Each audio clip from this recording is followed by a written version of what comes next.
എടുത്തു ചാടി ഓരോ മണ്ടത്തരങ്ങൾ കാണിക്കുന്നതിന് മുൻപ് എന്നോടൊന്ന് ആലോചിക്കണമായിരുന്നു. ഞങ്ങൾ അവളെ തടഞ്ഞു നിർത്തി നേരത്തെ ഇവൻ അവളെ കുത്തിമലത്തിച്ച് വലിയാമായിരുന്നു. സർവ്വ പ്ലാനും നശിപ്പിച്ച് നാണമല്ലടാ നിനക്കൊക്കെ ന്യായം പറയാൻ. മുറിക്കുള്ളിട്ട് അവളെ തട്ടിക്കൊള്ളുന്ന വീമ്പിളക്കി വെച്ച് നിങ്ങളൊക്കെ എന്ത് തെമ്മാടത്തരാ കാണിച്ചത്? നീ നിന്ന് മൂപ്പിക്കാതെ. അവള് നിന്റെ കയ്യിൽ കിട്ടിയിട്ട് നീ എന്നെ കോപ്പാറാ ചെയ്തത്.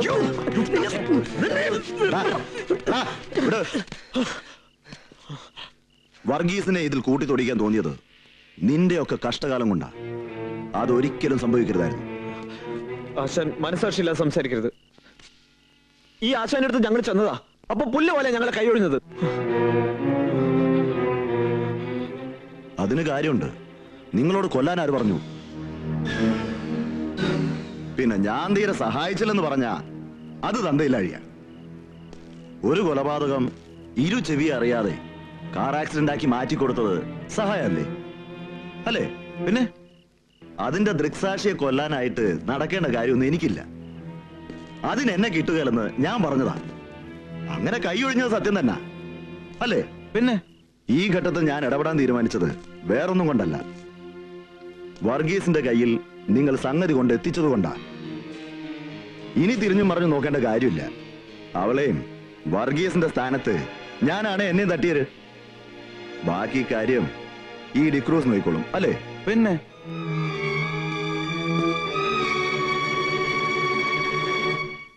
ഞാനൊരു ഡിസിഷൻ എടുത്തു.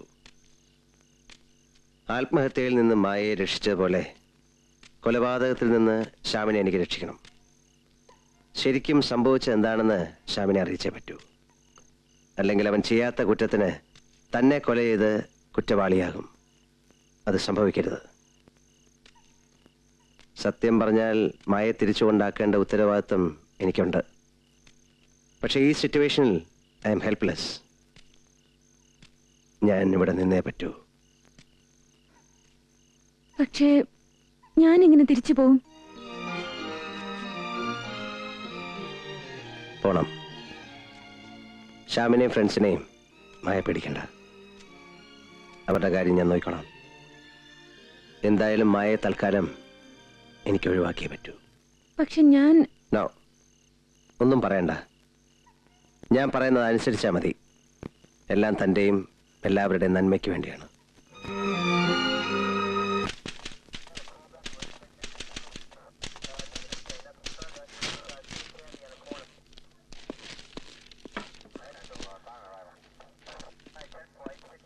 മിസ്റ്റർ വർഗീസ്, ദേ ഇവിടെ ഒന്ന് സൈൻ ചെയ്തേരെ.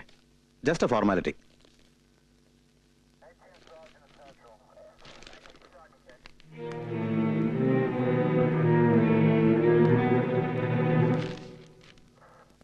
ഈ ലെറ്റർ ഹെഡ് ക്വാർട്ടേഴ്സിൽ കൊടുത്താൽ മതി. They will manage everything. Okay? Thank U.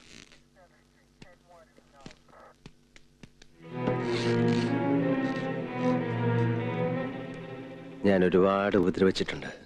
I am sorry. Please. ഇനി സൂയിസൈഡ് ചെയ്യാനോ മറ്റോ തോന്നിയാൽ നമ്മൾ വീണ്ടും കാണില്ലേ? കാണും. കാണാം. മാഡം പോവാം. Okay, by.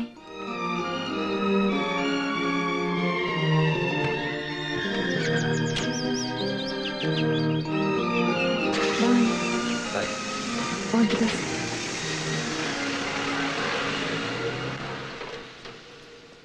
ഞാൻ ഇറങ്ങട്ടെ സാർ. വർഗീസേ, അങ്ങനെ അങ്ങ് പോയാൽ എങ്ങനാ? ചെറിയൊരു ഫോർമാലിറ്റിയും കൂടെ ഉണ്ട്. കയറി വാ.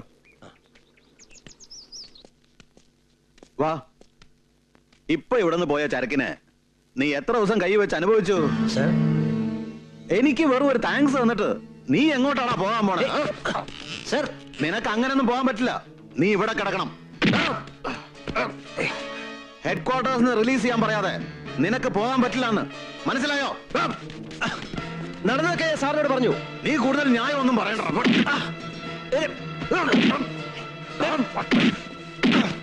സൂക്ഷിച്ച് സംസാരിക്കണം. എന്താടാ? I am sorry. സോറി നിന്റെ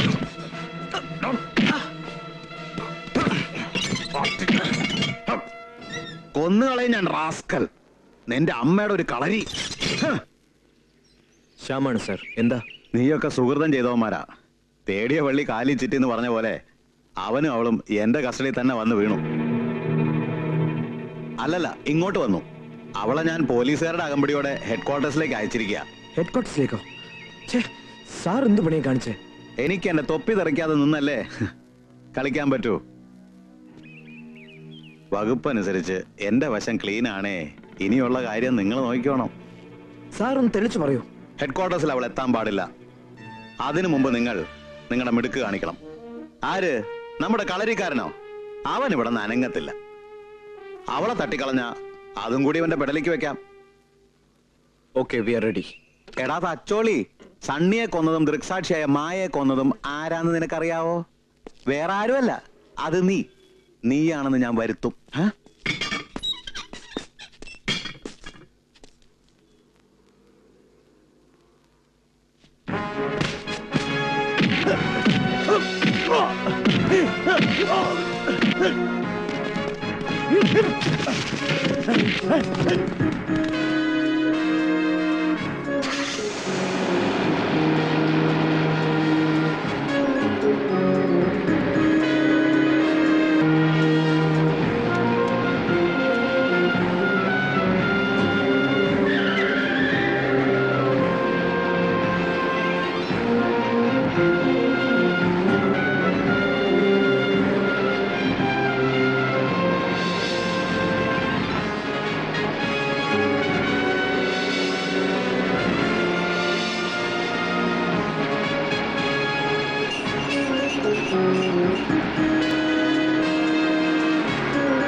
സ്റ്റഡി.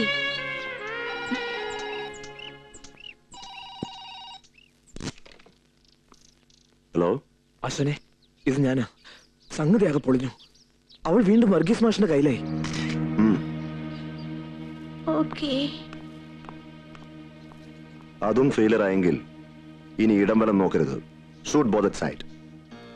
മാഷെന്നും മാങ്ങാത്തൊലിയെന്നും പറഞ്ഞ് അവനെ ഒഴിവാക്കാൻ നോക്കരുത്. കണ്ണ് കണ്ട അപ്പ തട്ടിയേക്കണം രണ്ടിനെയും. പിന്നെ നമ്മുടെ പെങ്കുച്ചിനെ കെട്ടിച്ചു വിടുന്നെങ്കിൽ വേഗം വിട്ടേക്കണം. എന്നാ പറ്റി? ആ രാജമണിക്ക് വന്നതിന് ശേഷം അവൾ അവന്റെ പുറകെ നടക്കുക. വല്ല ഒപ്പിച്ചാലോ? നീ പേടിക്കണ്ടേ, ഇപ്പോഴത്തെ പിള്ളേർ ഇങ്ങനെ അബദ്ധമൊന്നും പറ്റിയല്ല. എന്നാലും ആ വർഗീസങ്ങാനും അറിഞ്ഞ അവനോട് പാമ്പറ. അല്ലേ? നിങ്ങൾക്ക് ഇതെന്നാ പറ്റി? എന്നാ പറ്റുന്നോ? അവനെ നമ്പാൻ പോയത് എനിക്ക് പറ്റിയ തെറ്റ്. എന്നേക്കാ ബുദ്ധി നമ്മുടെ മോക്കുണ്ട്. നമുക്ക് യോജിച്ചത് ഈ പണിക്കര് തന്നെ. ഞാനും കുറെ ദിവസമായിട്ട് കാൽക്കുലേറ്റർ വെച്ച് കൂട്ടി നോക്കുമായിരുന്നു. ഇവനും തറവാട്ടുകാരൻ തന്നെയാ. മതിലൊരു കോശി പണിക്കരുടെ മോനല്ലയോ? നമ്മുടെ ആനയുടെ കഴുത്ത മിന്നിട്ടി എന്നാ ഇപ്പൊ കുഴപ്പം? രാജൻ പണിക്കരും ആണായിട്ട് തന്നെ പറഞ്ഞവനാ.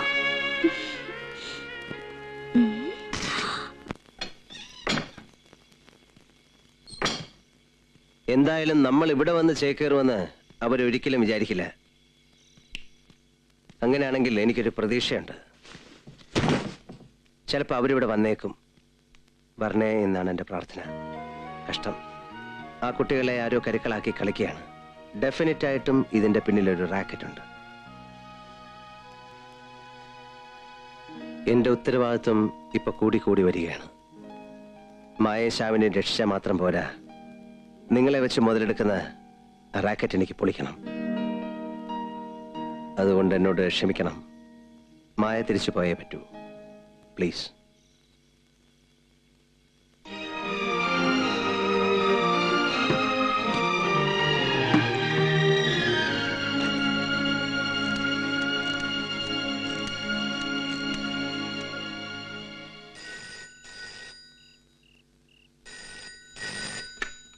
Hello mister Madhavan Thampi please. സംശയിക്കണ്ട. I won't go. ഞാൻ പോവില്ല.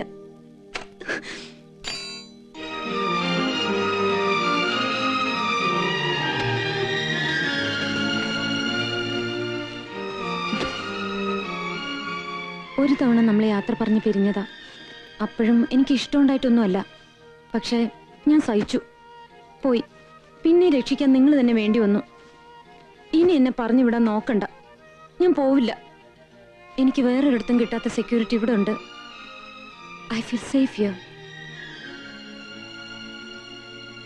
ഞാൻ ഫ്രഷ് ആയി ഡ്രസ് ചേഞ്ച് ചെയ്ത് സ്വസ്ഥമായിട്ട് കിടന്ന് ഉറങ്ങാൻ പോവാ.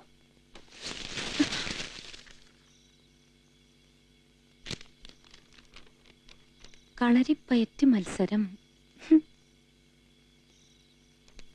അനാഥമന്ദിരത്തിന്റെ ധനശേഖരണാർത്ഥം ഈ വരുന്ന ഏപ്രിൽ 14-ാം തീയതി വൈകിട്ട് 4 മണിക്ക് പീരങ്കി മൈതാനത്ത് വെച്ച് കളരിപ്രസ്ഥാനത്തിന്റെ രോമാഞ്ചവും ഇതിഹാസവുമായി മാറിയ തച്ചോളി വർഗീസും മതിലൂർ രാജൻ പണിക്കരും തമ്മിൽ ഏറ്റുമുട്ടുന്നു. Is this real? അതോ ഫെയറി ടെയിൽസിലെ ക്യാരക്ടേഴ്സോ? എനിക്ക് വിശ്വസിക്കാൻ വയ്യ. വിശ്വസിക്കാൻ പറ്റുന്നില്ലല്ലേ? വിശ്വസിക്കണം. നമ്മളിപ്പോ ഏത് ലോകത്താ? നമ്മളിപ്പോൾ പാടിപ്പതിഞ്ഞ പാണം പാട്ടുകളിലെ പഴങ്കഥകളിൽ എവിടെയോ ആണ്. തച്ചോളി വർഗീസും മതിലൂർ രാജൻ പണിക്കരും തമ്മിലുള്ള കളരിപ്പയറ്റ് മത്സരം പീരങ്കി മൈതാനത്ത് ഏപ്രിൽ 14 നടക്കുന്നു. കളരി പ്രസ്ഥാനത്തിന്റെ പരമാചാര്യനായിരുന്ന പരേതനായ നടുവിലേക്കുന്നിൽ കളരി ഗുരുക്കൾ അഗസ്റ്റിൻ നിങ്ങളെ ഈ നേരത്തെ ഞാൻ ഇങ്ങോട്ട് വിളിപ്പിച്ചത് പരസ്പരം വഴക്കുണ്ടാക്കാനല്ല. മേനകായെ പോലെ കുഴഞ്ഞാടി എന്റെ മോനെ വശീകരിക്കാൻ നടന്നത് ആരാ? തന്റെ മോളാ. അതിന് അവളെ വേഷം കെട്ടി ചിറകിയും വെച്ച് ഇപ്പൊ കൈമലത്തെ കാണിക്കാൻ തനിക്കുന്നതാണോ ഇല്ലയോടോ? അയ്യോ എലിയാമേ പതുക്കെ. ഇത് പള്ളിപ്പറമ്പ. നിന്റെ മോനെ ഇങ്ങോട്ട് ആവാഹിച്ചെടുക്കാൻ അവന് രാജൻ പണിക്കരൊക്കെ എന്നാ യോഗ്യത അടിയുള്ളത്? അന്തസ്സുണ്ടോ? അഭിമാനമുണ്ടോ? നാട്ടല്ലുണ്ടോടി? നാട്ടല്ലേ? പതുക്കെ. അച്ഛൻ അതിന് വിഷമം അറിയാൻ പാടില്ല. എന്റെ മോൾ ആരിക്കുട്ടി ഒന്നും കണ്ട് മോഹിച്ചിട്ടില്ല. ആ കോന്തന് വേണ്ടി കിടന്ന് തുള്ളിയത്. തുള്ളി അവൾ അങ്ങ് വശം കേട്ടോ. എവനാണെന്നോ? തന്റെ മോളൊരു ഇളക്കക്കാരിയാ. അവളെ കെട്ടാൻ എന്റെ വർഗീസിനെ കിട്ടുകയല്ല. അവനേക്കാൾ 7 മടങ്ങിന് യോഗ്യതയുള്ളവനാടി മതിലൂർ കോശിപ്പണിക്കരുടെ മകൻ രാജൻ പണിക്കര്. പണിക്കര് പട്ടോ അവനും അവന്റെ അപ്പനും ചുമ്മാ കിട്ടിയൊന്നുമല്ല. എന്താച്ചോ? ശരിയല്ലയോ? ശരിയാ. തീരുമാനിക്കണമെന്നില്ല. നല്ല ഒന്നാന്തരം നസ്രാണികളുടെ ജാത്യോത്കൃഷ്ടവും രാജ്യസേവന നിർദ്ദയുള്ളവനാണ് അവൻ. മനസ്സിലായോ? മനസ്സിലായില്ല. അവനെ കൊണ്ട് ഞാൻ എന്റെ മോളെ കെട്ടിക്കും. നിന്റെ മോൻ അവിടെ വായി നോക്കിയിരിക്കേയുള്ളൂ. അപ്പനെ പറഞ്ഞിട്ടുണ്ടല്ല. അപ്പന് പറഞ്ഞാ നീ എന്തോ ചെയ്യും? നിന്റെ കോരവള്ളി ഞാൻ പറിക്കും. കൊരവള്ളി എടുക്കാൻ വന്നാ നിന്റെ അപ്പന്റെ അപ്പന് പറയും. അപ്പോൾ പത്രോസ് അവന്റെ അടുത്തേക്ക് വന്നു.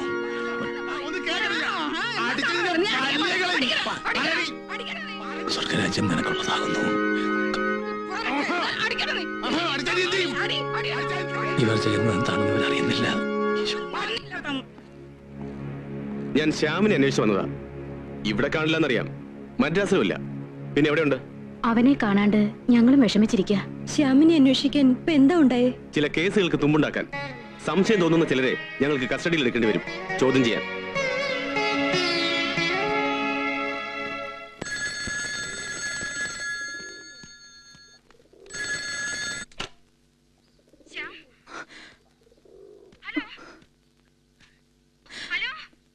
Call for Shyam. ഹലോ, ശ്യാമാണോ? ഹലോ ഹലോ, എടുത്ത് ഇങ്ങോട്ട് തരും, ഞാൻ സംസാരിക്കാം. ഹലോ, ഇത് ഞാനാണ് വർഗീസ്. വർഗീസേ, നിങ്ങൾ രണ്ടാളും ഒത്തോണ്ട് എന്ത് പണിയായി കാട്ടുന്നേ? അവന്റെ കയ്യിലോട്ടൊന്ന് കൊടുക്കാൻ പറയൂ, അല്ലെങ്കിൽ ഇങ്ങോട്ട് തരിക. വർഗീസേ, ഫോൺ അവന്റെ കൈ കൊടുക്ക്. ഇപ്പൊ ഷാമിനെ എന്താ അറിയിക്കണ്ടേ? പറഞ്ഞാ ഞാൻ അറിയിച്ചോളാം. അവൻ അവിടെ ഇല്ലെന്നാ തോന്നുന്നേ. ഹലോ, അവനെ അന്വേഷിച്ച് പോലീസ് ഇവിടെ വരാൻ എന്താ ഉണ്ടായേ? പോലീസ് അവിടെ വന്നോ? അവൻ എന്ത് തെറ്റാ ചെയ്തേ? ആർക്കും പിടിതരാതെ അവൻ എവിടെ പോയിരിക്കുക? ഏത് കേസിലാവൻ പെട്ടിരിക്കുന്നേ? വർഗീസേ, ഇവിടെ ആർക്കും ഒരു മനസമാധാനമില്ല. പേടിക്കണ്ട, ഷാമിന്റെ കാര്യം ഞാൻ നോക്കിക്കോളാം. എങ്ങനെയാ നോക്കാന്ന് എനിക്കറിയില്ല. പോലീസിന്റെ കൈ കിട്ടിയാൽ അതിനു മുമ്പ് എനിക്ക് അവനെ രക്ഷിക്കണം.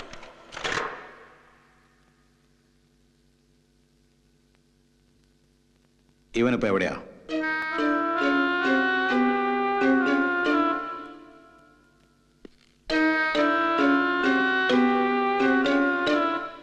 ആ പെൺകുട്ടി എവിടെ? സണ്ണിയുടെ കൊലപാതകത്തിൽ ഉത്തരവാദികളെന്ന് സംശയിക്കപ്പെടുന്ന 3 ചെറുപ്പക്കാരെ പോലീസ് ഇപ്പൊ പിടികൂടിയത് പൗരസമിതി ഉണ്ടായിട്ടോ നമ്മൾ സമ്മർദ്ദം ചെലുത്തിയിട്ടോ ഒന്നും അല്ലല്ലോ. അപ്പൊ ഇവിടെ ഒരു പൗരസമിതി വേണ്ടെന്നാണോ അവറാച്ച മുതലാളി പറഞ്ഞു വരുന്നത്? എന്റെ ലീനസേ, ആ 3 ചെറുപ്പക്കാരെ അറസ്റ്റ് ചെയ്ത് മദ്രാസ് പോലീസിന് കൈമാറി കേസ് മുമ്പോട്ട് കൊണ്ടുപോയിക്കൊണ്ടിരിക്കുകയാണല്ലോ. അവർക്ക് സ്വാധീനം ഉണ്ടെങ്കിൽ ഇരുചെവി അറിയാതെ കേസൊക്കെ തേഞ്ഞു വാഞ്ഞങ്ങ് പോകും. ഇപ്പൊ തന്നെ പിടികൊടുക്കാതെ ഒരുത്തൻ മാത്രം രക്ഷപ്പെട്ട് നടക്കുക. നമ്മുടെ മേലേപ്പാട്ട ശ്യാം. അവനെ ആരോ സംരക്ഷിക്കുന്നുണ്ട്. അത് അന്യായമാണ്, അനീതിയാണ്. വർഗീസ് അളിയനെ കൊള്ളിച്ചു പറഞ്ഞതാ. കുറ്റവാളികൾ രക്ഷപ്പെടരുത്. അതിനിവിടെ ഒരു പൗരസമിതി ഉണ്ടായേ പറ്റൂ. ആ, ഈ ബുദ്ധി ആവേശമൊക്കെ നേരത്തെ വേണ്ടതായിരുന്നു. എന്റെ പരാതി അതാ. അവറാച്ചന്റെ അഭിപ്രായം എന്താ? പൗരസമിതി വേണോ വേണ്ടയോ? എന്റെ അഭിപ്രായം ആ, പൗരസമിതി വേണം ആ. എന്ന് നാട്ടുകാരെല്ലാം നിർബന്ധിക്കുന്ന സ്ഥിതിക്ക് അച്ഛൻ തന്നെ തീരുമാനിച്ചോട്ടെ. ആ, സണ്ണിയുടെ മരണം കൊലപാതകമാണെന്ന് സൂചിപ്പിക്കപ്പെട്ട നിലയ്ക്ക് കുറ്റവാളികൾ രക്ഷപ്പെടാതിരിക്കാൻ നമ്മളെല്ലാം ഒറ്റക്കെട്ടായി നിൽക്കണം എന്ന് തന്നെയാണ് എന്റെ അഭിപ്രായം.